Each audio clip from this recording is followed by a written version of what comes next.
Isaac Newton was born on December 25, 1642, in the manor house of Woolsthorpe by Colsterworth, Lincolnshire. He arrived as a tiny, premature infant, born into a world of shadow just months after his father, a wealthy but illiterate yeoman also named Isaac, had passed away.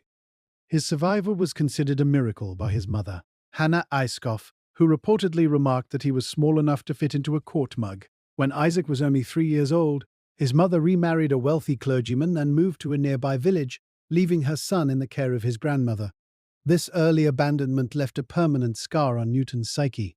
He grew up as a solitary, deeply introverted child who harbored a quiet, intense resentment toward his stepfather, and a profound sense of isolation that would later manifest as a fierce, often paranoid defensiveness regarding his intellectual work. While other children in the village played together, young Isaac spent his time constructing elaborate mechanical devices. He was fascinated by the way things worked, building functional miniature windmills, water clocks, and even a four-wheeled carriage powered by the rider. His formal education began at the King's School in Grantham, where he lodged with a local apothecary. It was here that he was first exposed to chemicals and the basics of herbal medicine, which likely planted the seeds for his later obsession with alchemy. Initially, he was an unremarkable student, described as idle and inattentive. However, a physical confrontation with a schoolyard bully changed his trajectory.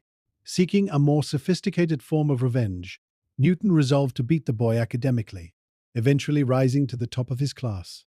Recognizing that his mind was ill-suited for the plough, his uncle and the school's headmaster convinced his mother to send him to Trinity College, Cambridge.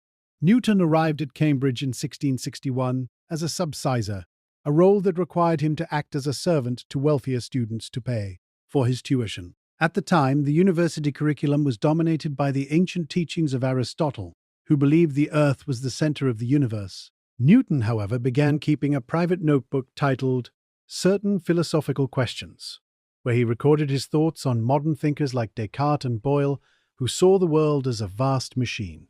In 1665, the Great Plague struck England, forcing the university to close its doors. Newton returned to the relative safety of his family home at Woolsthorpe for an 18-month period that would become the most productive intellectual stretch in human history. In the quiet of the countryside, Newton's mind operated at a level of intensity rarely seen in history. He watched an apple fall in his orchard and began to wonder if the force pulling that apple to the ground was the same force holding the moon in its orbit. To prove this, he had to invent an entirely new branch of mathematics, calculus, which he called the method of fluxions. He also began experimenting with light, using a prism to demonstrate that white light was not a single entity, but a composite of all the colors of the rainbow. He was so obsessed with the nature of vision that he once took the dangerous step of sliding a blunt needle into his own eye socket to press against the back of his eyeball, just to see how the resulting pressure would alter his perception of color and light. It was not until 1687, with the encouragement of the astronomer Edmund Halley, that Newton finally published his findings in Philosophiae Naturalis Principia Mathematica. This book fundamentally rewrote the laws of the universe. In it, he established his three laws of motion. The first law, the law of inertia, stated that an object would continue in its state of rest or uniform motion unless acted upon by an external force.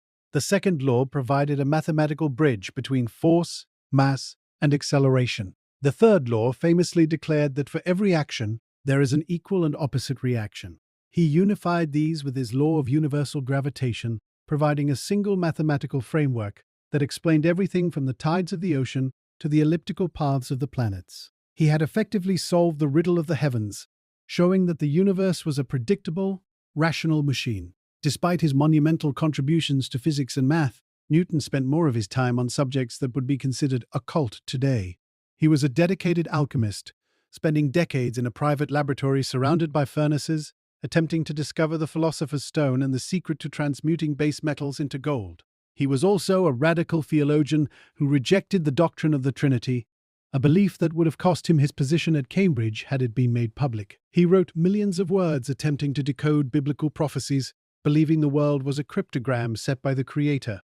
He saw himself as a high priest of nature, tasked with uncovering the hidden blueprints of God. He spent years calculating the exact date of the end of the world, which he eventually pinned to the year 2060. As he moved into his later years, Newton shifted his focus from the abstract world of mathematics to the tangible world of power and politics. In 1696, he moved to London to become the warden and eventually the master of the Royal Mint. He did not treat this as an honorary position.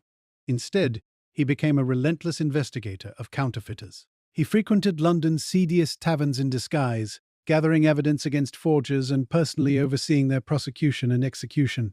In 1703, he became the president of the Royal Society, where he ruled with an iron hand.